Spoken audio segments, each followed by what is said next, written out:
Hello दोस्तों, नमस्कार। श्रीमद् भागवत गीता के अध्याय 2 में यानी गीता का सार में फिर से सेशन नंबर 9 में आपका तहे दिल से स्वागत करता हूं। दोस्तों, श्रीमद् भागवत गीता के अध्याय 2 में यानी गीता का सार में ही सेशन नंबर 8 का वीडियो मैं ऑलरेडी बना चुका हूं।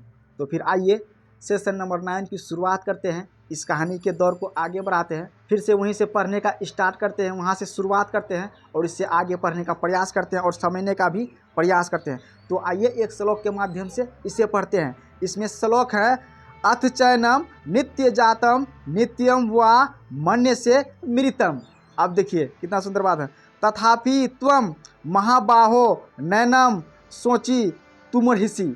अब इसका अर्थ समझिए। इसका अर्थ कह रहा है किंतु यदि तुम यह सोचते हो कि आत्मा यानी अथवा जीव का लक्षण, उसी को कहा गया है, सदा जन्म लेता है तथा सदा मरता है तो भी हे महाबाहु तुम्हारे शोक करने का कोई कारण नहीं है। अब इसका तात्पर्य सुनिएगा। इसका तात्पर्य कितना सुंदर है। इसका तात्पर्य कह रहा है, सदा से दार्शनिकों का यह ऐसा वर्ग चला आ रहा है जो बुद्धों के ही समान यह नहीं मानता कि शरीर के परे भी आत्मा का स्वतंत्र अस्तित्व है। ऐसा प्रतीत होता है कि जब भगवान कृष्ण ने भागवत गीता का उपदेश दिया तो ऐसे दार्शनिक विद्वान थे और लोकायतिक तथा वैभाषिक नाम से जाने जाते थे। ऐसे दार्शनिकों का मत है कि जीवन के लक्षण भौतिक संयोग की एक परिपक्व अवस्था में ही घटित होते हैं। आधुनिक भौतिक विज्ञानी तथा भौतिकवादी दार्शनिक भी ऐसा ही सोचते हैं। उनके अनुसार शरीर भौतिक तत्वों का योग है और एक अवस्था ऐसी आती है जब भौतिक तथा रासायनिक तत्वों के संयोग से जीवन के लक्षण विकसित हो उठते हैं। नेतृत्व विज्ञान इसी दर्शन पर आधारित है।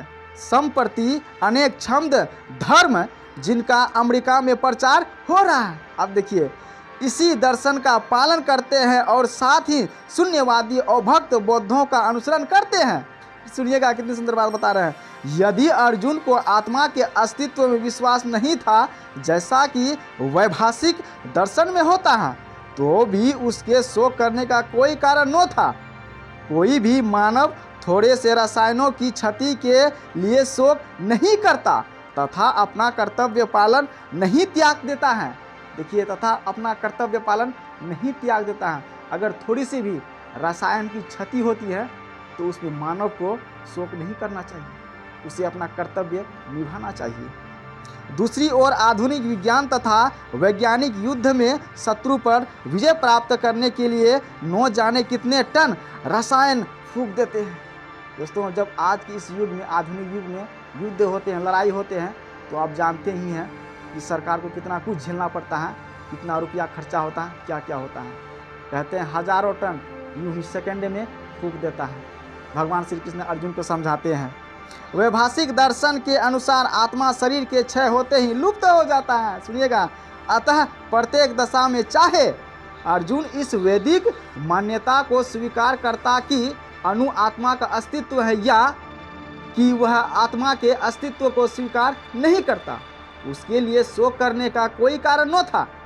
इस सिद्धांत के अनुसार चूंकि पदार्थ से प्रत्येक क्षण असंख्य जीव उत्पन्न होते हैं और नष्ट होते रहते हैं। सुनिएगा, अतः ऐसी घटनाओं के लिए शोक करने की कोई आवश्यकता नहीं है।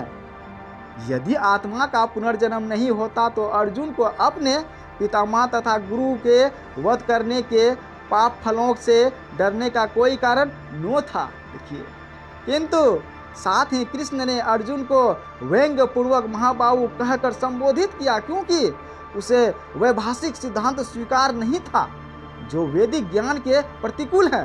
क्षत्रिय होने के नाते अर्जुन का संबंध वैदिक संस्कृति से था और वैदिक सिद्धांतों का पालन करते रहना ही उसके लिए शोभनीय था। तो आइए फिर एक श्लोक आ गया है, एक श्लोक के माध्यम से इसे समझने का प्रयास करते हैं। श्लोक है, जातस्य ही ध्रुवो मृत्यु ध्रुवम जन्म मृतस्य चो। देखिएगा, तस्माद परिहार्य और थे नो त्वम सोची तुहुर्मिसी। अब इसका अर्थ समझिए। इसका अर्थ कितना सुंदर है। इसका अर्थ है, जिसने जन्म लिया है उसकी मृत्यु निश्चित है। जिसने जन्म लिया है उसकी मृत्यु निश्चित है। इसका मैं अर्थ बता रहा हूँ। और मृत्यु के पश्चात पुनर्जन्म भी निश्चित है। और मृत्यु के पश्चात पुनर्जन्म भी निश्चित है, यानी उस आत्मा को दूसरा शरीर मिलेगा ही मिलेगा। अतः अपने अपरिहार्य कर्तव्य पालन में तुम्हें शोक नहीं करना चाहिए। भगवान श्री कृष्ण अर्जुन को समझाते हैं। अब इसका तात्पर्य समझिए। इसका तात्पर्य कितना सुंदर है।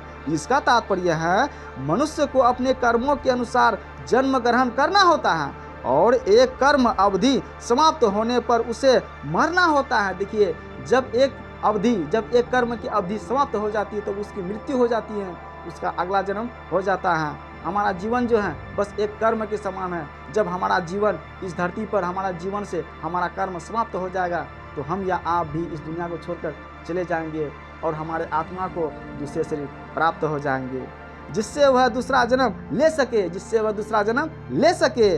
इस प्रकार मुक्ति प्राप्त किए बिना ही जन्म मरण का यह चक्र चलता रहता है। देखिए कितनी सुंदर बात बता रहे हैं। कहते हैं इस प्रकार से जब तक हमें मुक्ति नहीं मिलती है तब तक हम जन्म मरण होते रहेंगे, लाखों हजारों करोड़ों जन्म लेंगे, मरते रहेंगे।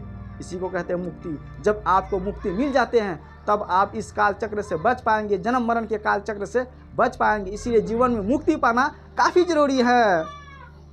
जन्म मरण के इस चक्र से वृथा हत्या, वध तथा युद्ध का समर्थन नहीं होता, किंतु मानव समाज में शांति तथा व्यवस्था बनाए रखने के लिए हिंसा तथा युद्ध अपरिहार्य है। सुनिएगा, इससे आगे पढ़ते हैं, ध्यान से सुनिएगा दोस्तों। कितनी सुंदर बात बता रहे हैं भगवान श्री कृष्ण अर्जुन को। जय हो, राधे राधे, जय श्री कृष्ण। आप जरूर लिखिएगा दोस्तों।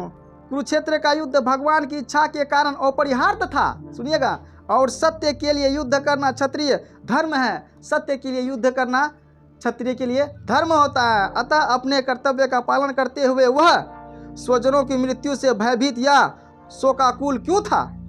वह विविध कानून मतलब नियम को भंग नहीं करना चाहता था, क्योंकि ऐसा करने पर उसे 9 पाप कर्मों के फल भोगने पड़ेंगे जिनसे वह अत्यंत भयभीत था।